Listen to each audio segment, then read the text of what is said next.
وأحسن منك لم تر قط عيني وأجمل منك لم تلد النساء خلقت مبرأ من كل عيب خلقت مبرأ من كل عيب كأنك قد خلقت كما تشاء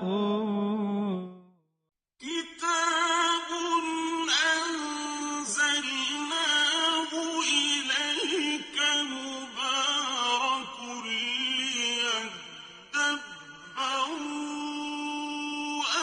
آياته وليتذكر أولو الألباب.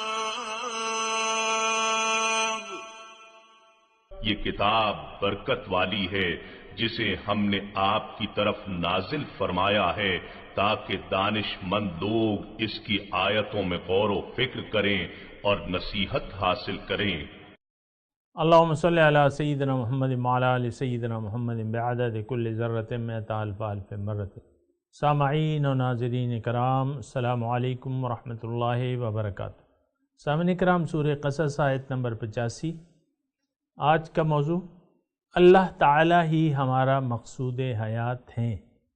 اس کے ساتھ سامعین کرام آج کے سبق کا آغاز کرتے ہیں. سب سے پہلے گزشتہ آیات کا اعادہ ہوگا. تلك الدار الآخرة نجعلها للذين لا يريدون علوا في الأرض ولا فسادا والعاقبة للمتقين. یہ وہ آخرت کا گھر ہے جسے ہم نے ایسے لوگوں کے لیے بنایا ہے جو نہ تو زمین میں سرکشی و تکبر چاہتے ہیں اور نہ فساد انگیزی، اور نیک انجام پرہیزگاروں کے لیے ہے.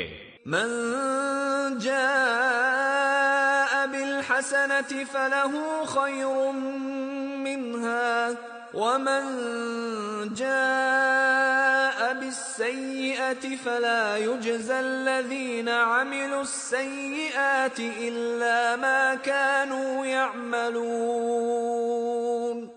جو شخص نیکی لے کر آئے گا اس کے لیے اس سے بہتر صلہ ہے، اور جو شخص برائی لے کر آئے گا تو برے کام کرنے والوں کو کوئی بدلہ نہیں دیا جائے گا مگر اسی قدر جو وہ کرتے رہے تھے. سامعین کرام، سورہ قصص آیت نمبر 85.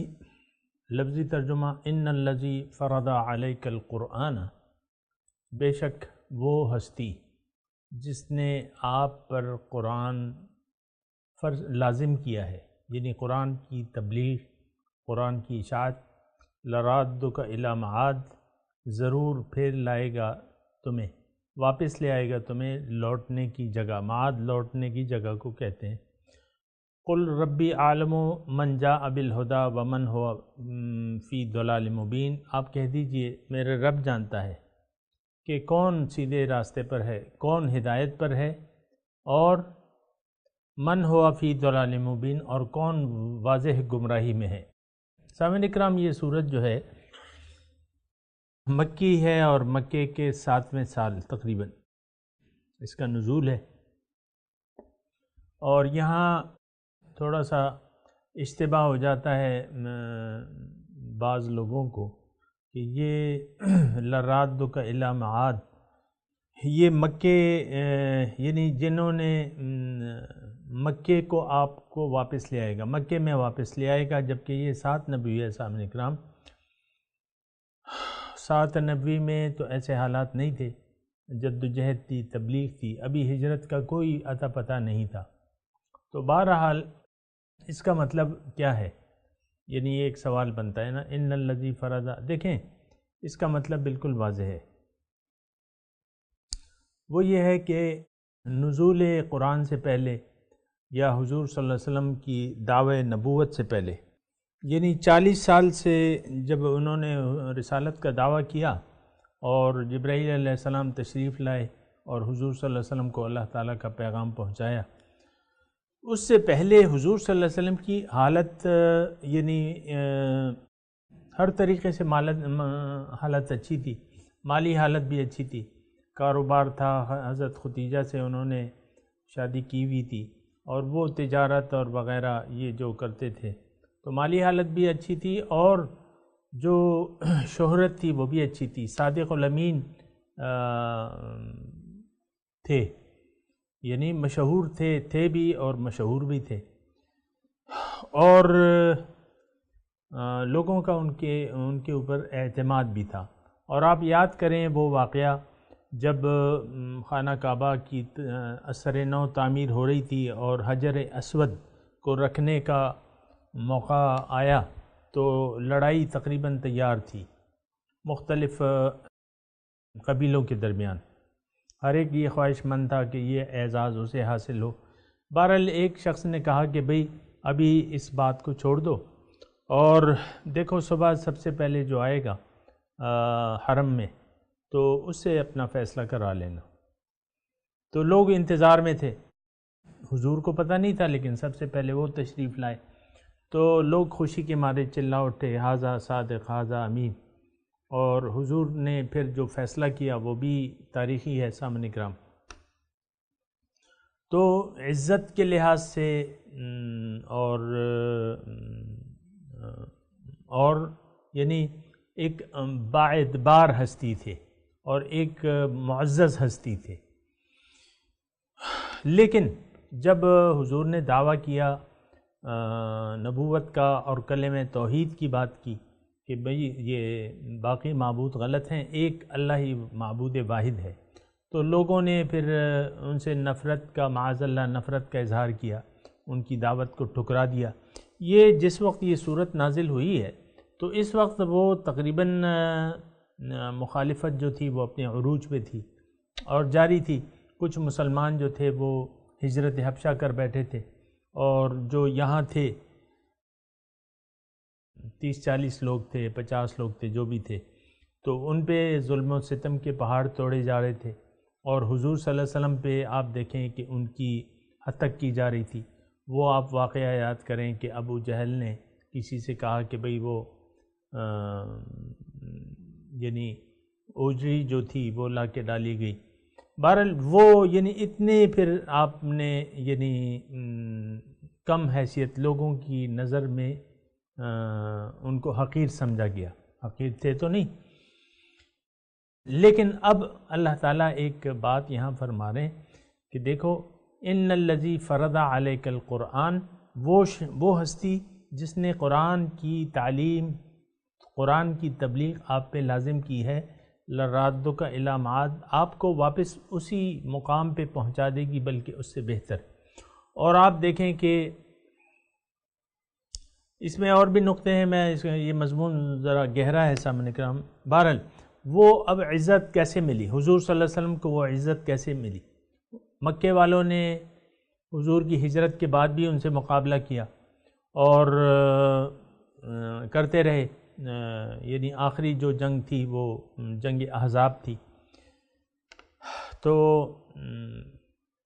حضور صلی اللہ علیہ وسلم نے ان کو یعنی اب دیکھیں مکہ صلح حدیبیہ کے بعد جو ہے آپ دیکھیں پھر حضور صلی اللہ علیہ وسلم آ رہے ہیں 8 ہجری میں اور خفیہ طریقے سے آ رہے ہیں، کسی کو پتہ نہیں چلنے دے رہے، لیکن جب مکے کے قریب پہنچ کے پڑاؤ ڈالتے ہیں تو حکمت عملی کے تحت وہ اپنے اصحاب کرام کو کہتے ہیں کہ تم دور دور پھیل جاؤ اور آگ جلا لو۔ صبح صادق کے وقت ابو سفیان آیا ابن عباس کے ساتھ، حضرت عباس کا ایمان ابھی چھپائے ہوئے تھے، وہ مکے میں تھے، حضور کے چچا جو تھے۔ بہرحال یہ منظر دیکھا، ان کو تو پتہ بھی نہیں تھا ابو سفیان کو کہ حضور صلی اللہ علیہ وسلم آ رہے ہیں اور مکے کے قبضہ کرنے کے لیے، یہ تو اس کے وہم و گمان میں بھی نہیں تھا۔ حضور نے حکمت عملی ایسی اپنائی تھی۔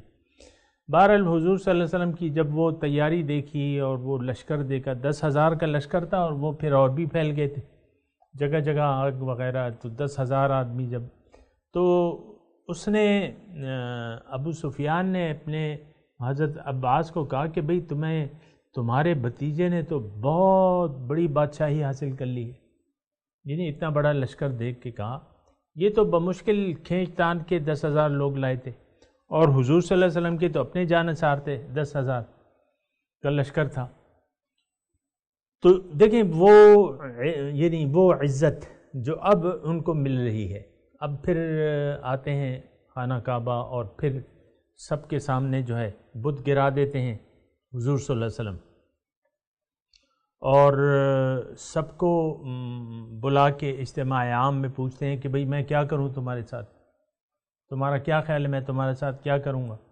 تو انہوں نے جواب دیا کہ ایک شریف بھائی کے ساتھ جو کچھ بھی کرتا ہے آپ، تو انہوں نے کہا کہ بھئی جاؤ، لا تثریب علیکم اليوم انتم الطلقاء، آج تم پہ کوئی گرفت نہیں ہے، تم سب آزاد ہو۔ تو یہ مطلب اس طریقے سے اللہ تعالیٰ نے ان کو مکہ دے دیا اور پھر تمام عرب کا بادشاہ بنا دیا۔ آپ دیکھیں پھر مختلف جنگ حنین ہوئی ہے، پھر جنگ تبوک میں فتوحات ہوئی ہیں، کوئی ان کے مقابلے کا آدمی نہیں تھا۔ اب دیکھیں یہ ساتھ نبوی والی پوزیشن، اور پھر جو ہے جب حضور بادشاہ بن گئے، اللہ تعالیٰ نے انہیں بادشاہ بنا دیا، یعنی حاکم بنا دیا تمام ملک عرب کا۔ تو اخرج الیہود والنصارى من جزیرۃ العرب، اور پھر آپ دیکھیں سورہ توبہ نازل ہوئی اور مشرکوں کو 4 مہینے کی مہلت دے کے کہا کہ بھئی جاؤ جہاں جانا چاہتے ہو یہ جگہ چھوڑ دو۔ پھر اتنی عزت اور طاقت اللہ تعالیٰ نے انہیں عطا فرما دی۔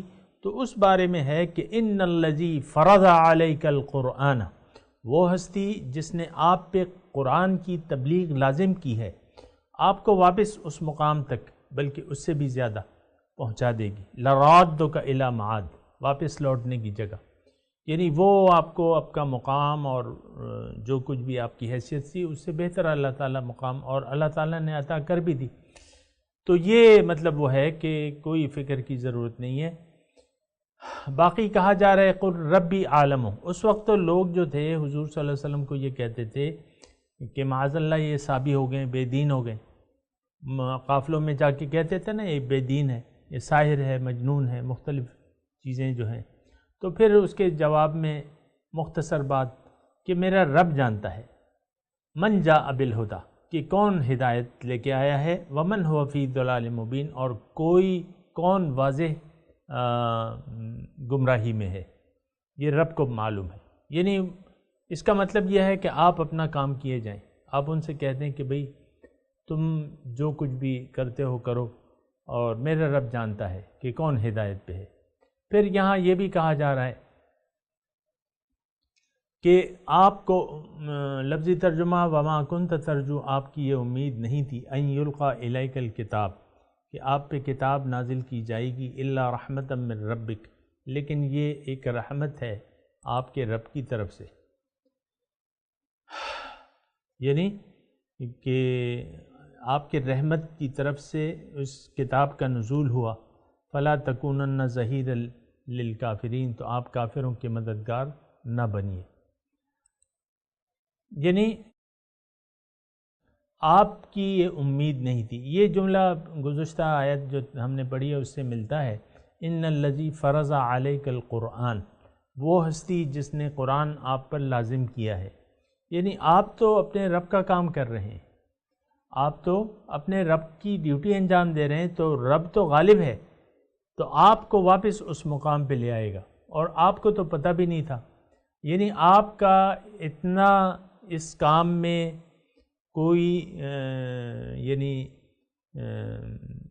اختیار، یعنی آپ کی تو کوئی امید ہی نہیں تھی، ما کنت ترجو، آپ کی تو امید ہی نہیں تھی کہ آپ کی طرف کتاب نازل کی جائے گی، لیکن اللہ تعالیٰ کی رحمت ہے یہ آپ کے رب کی طرف سے۔ تو آپ فلا تکونن ظہیرا للکافرین، آپ مشرکوں کے مددگار نہ بنیے۔ تو کیا ایسا ہو سکتا تھا کہ حضور صلی اللہ علیہ وسلم مشرکوں کافروں کے مددگار بن جاتے تھے؟ ایسا تو ان کی ذات سے ممکن ہی نہیں تھا۔ لیکن یہ ہمیں وہ ہے کہ تم لوگ کافروں کے مشن کو پورا کرنے کے لیے کوئی بھی ان کے ساتھ سمجھوتا نہ کرو، اور ان کے مشن میں کوئی مدد نہ کرو۔ وَلَا يَسُدَّنَّكَ عَنْ آیَاتِ اللَّهِ، اور آپ کو وَلَا يَسُدَّنَّكَ، آپ کو نہ روکیں، ہرگز نہ روکیں اللہ تعالیٰ کے احکامات سے، بعد اذ انزلت، بعد اس کے کہ جب وہ نازل کیے گئے، وَادْعُ إِلَىٰ رَبِّكَ، اور اپنے رب کی طرف بلائیں، وَلَا تَكُونَنَّ مِنَ الْمُشْرِكِينَ، اور ہرگز مشرکوں میں سے نہ ہونا۔ یہ سامعین کرام بالواسطہ خطاب جو ہے ہم سے ہے، یعنی داعیان الی الحق ہیں، ہر زمانے میں مومنین ہوتے ہیں، اور حق و باطل کی ٹکر ہر وقت ہوتی ہے۔ تو یہ حضور صلی اللہ علیہ وسلم کے جو امتی ہیں، جو ان کا مشن پھیلا رہے ہیں، تو ان سے یہ خطاب ہے کہ وَلَا يَسُدَّنَّكَ عَنْ آیَاتِ اللَّهِ بَعْدَ اِذَا أُنزِلَتْ إِلَيْكَ، کہ جب اللہ تعالیٰ کے احکامات آ جائیں، اب تمہیں ان احکامات کے اجرا سے، اس کی تبلیغ سے، اس پر عمل سے کوئی چیز تمہیں نہ روکے۔ وَادْعُ إِلَىٰ رَبِّكَ، اور اپنے رب کی طرف آپ بلائیں، یعنی اپنے رب کی طرف دعوت دیں۔ یہاں ٹھہر کے سامعین کرام آپ کو یہ ایک جملہ میں کہنا چاہتا ہوں کہ اکثر اوقات میں آپ کو یاد دہانی کراتا رہتا ہوں کہ ہمارا مقصود جو ہے وہ اللہ تعالیٰ کی ذات ہے۔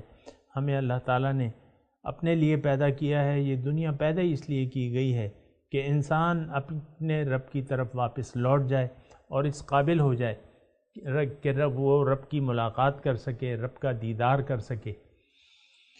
تو رب کی طرف دعوت جو ہے یہ پیغمبر کا واحد فریضہ ہے، باقی تو اس کا طریقہ کار ہے نا کہ کیسے ہوگا، لیکن جو مشن ہے وہ تو سورہ یوسف کی آیت بھی میں آپ کو سناتا رہتا ہوں، قُلْ هَٰذِهِ سَبِيلِي أَدْعُو إِلَى اللَّهِ عَلَىٰ بَصِيرَةٍ أَنَا وَمَنِ اتَّبَعَنِ، میرا تو مشن فقط صرف یہ ہے کہ میں لوگوں کو اللہ کی طرف ادعو الی اللہ، یہاں کیا ہے وَادْعُ إِلَىٰ رَبِّكَ، اپنے رب کی طرف بلائیے، وَلَا تَكُونَنَّ مِنَ الْمُشْرِكِينَ، اور مشرکوں میں سے نہ ہو جائیے، یعنی تم مشرکوں، مطلب یہ ہے کہ تم اپنے مقصد پر، اے مسلمانوں تم اپنے مقصد پر ڈٹے رہو، جو تمہارا مشن ہے کہ خود بھی حق کی طرف قدم بڑھاؤ، حق کو منزل بنا لو، اور لوگوں کو بھی دعوت دو، اور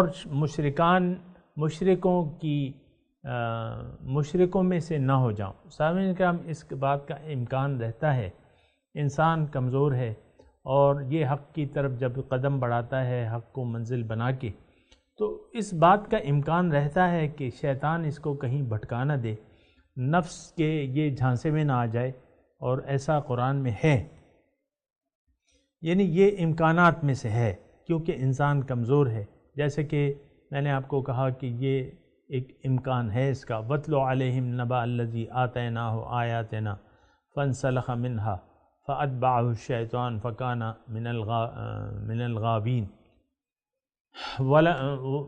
وَلَوْ شِئْنَا لَرَفَعْنَاهُ بِهَا وَلَكِنَّهُ أَخْلَدَ إِلَى الْأَرْضِ وَاتَّبَعَ هَوَاهُ فَمَثَلُهُ كَمَثَلِ الْكَلْبِ، یہ پھر شیطانوں کی طرح بن جاتا ہے، یعنی اس کا امکان رہتا ہے۔ تو اللہ تعالیٰ فرما رہا ہے کہ نہیں، تم یہ ساری آیات جو ہے وَلَا يَسُدَّنَّكَ عَنْ آیَاتِ اللَّهِ بَعْدَ إِذْ وَادْعُ إِلَىٰ رَبِّكَ وَلَا تَكُونَنَّ مِنَ الْمُشْرِكِينَ وَلَا تَدْعُ مَعَ اللَّهِ إِلَٰهًا آخر،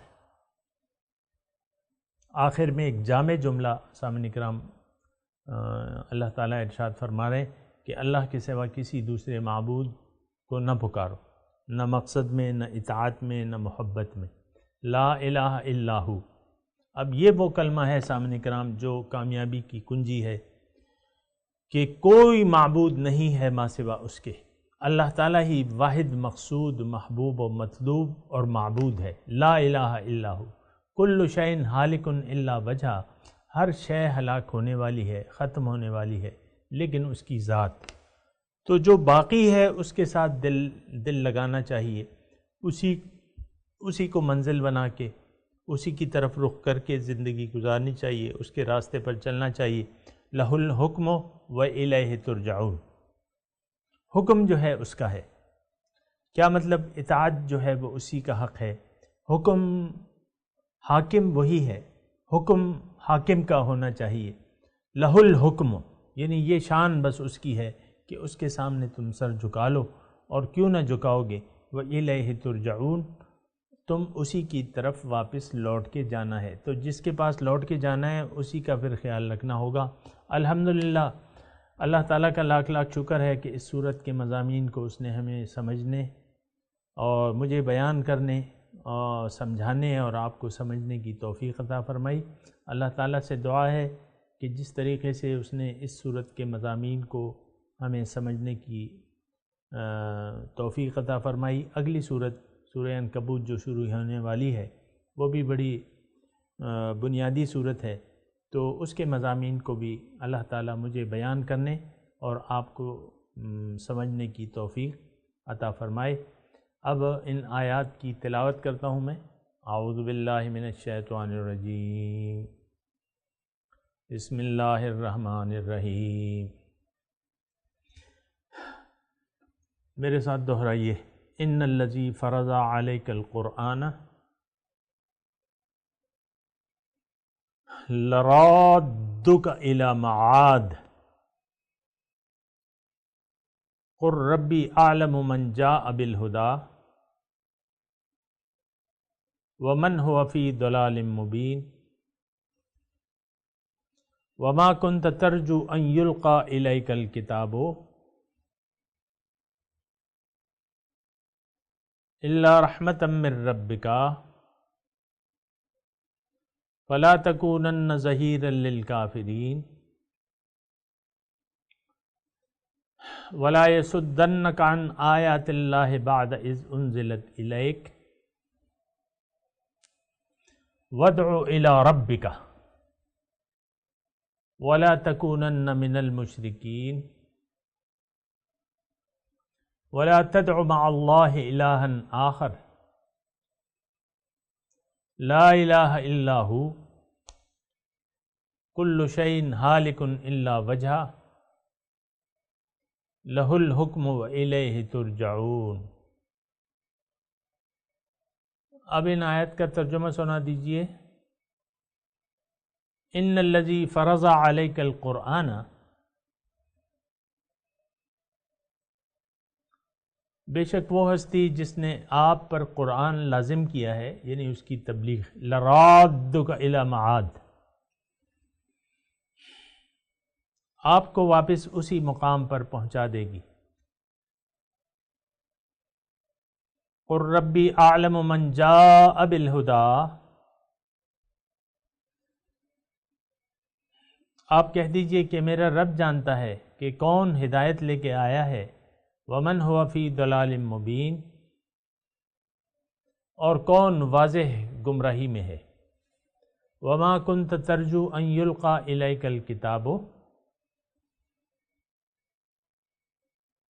آپ کی تو یہ امید نہیں تھی کہ آپ کی طرف یہ کتاب نازل کی جائے گی، الا رحمتا من ربک،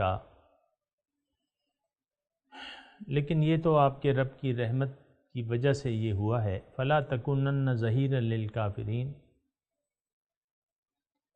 تو آپ کافروں کے مددگار نہ بنیے۔ ولا یصدنک عن آیات اللہ بعد اذ انزلت الیک، اور آپ کو نہ روک لیں عن آیات اللہ، اللہ تعالیٰ کی احکامات سے، بعد اذ انزلت الیک، بعد اس کے کہ وہ آپ کی طرف نازل ہو جائیں، وادع الی ربک، اور آپ اپنے رب کی طرف دعوت دیجئے، ولا تکونن من المشرکین، اور آپ نہ ہو جائیے مشرکوں سے، ولا تدع مع اللہ الہا آخر، آپ نہ پکاریے اللہ کے ساتھ دوسرے معبود کو، لا الہ الا ہو،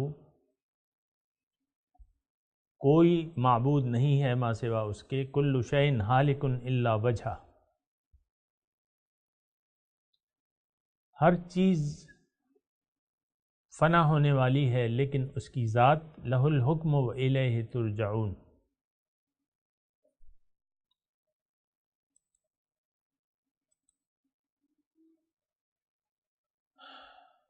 اسی کا حکم ہے اور اسی کی طرف واپس لوٹنا ہے،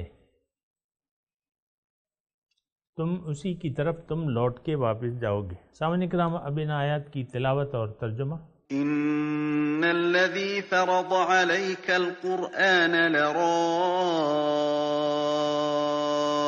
إلى معاد قل ربي أعلم من جاء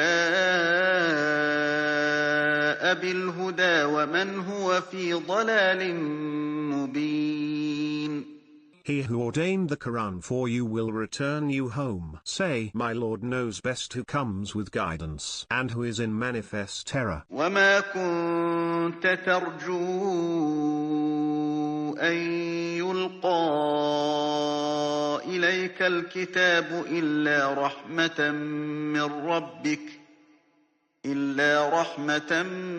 من ربك فلا تكونن ظهيرا للكافرين. You did not expect the scripture to be transmitted to you except as mercy from your Lord. Therefore, do not be a supporter of the disbelievers. ولا يصدنك عن آيات الله بعد إذ أنزلت إليك وادع إلى ربك ولا تكونن من المشركين. And do not let them divert you from God's revelations after they have been revealed to you. And pray to your Lord, and never be of the polytheists. ولا تدع مع الله إلها آخر لا إله إلا هو كل شيء هالك إلا وجهه له الحكم وإليه ترجعون. And do not invoke with God any other God. There is no God but He. All things perish except His presence. His is the judgment, and to Him you will be returned. سامعین کرام، اس کے ساتھ ہی آج کے درس کا وقت اختتام کو پہنچا۔ اگلے درس میں انشاءاللہ ملاقات ہوگی۔ وآخر دعوانا ان الحمد للہ رب العالمین، والسلام علیکم ورحمۃ اللہ وبرکاتہ۔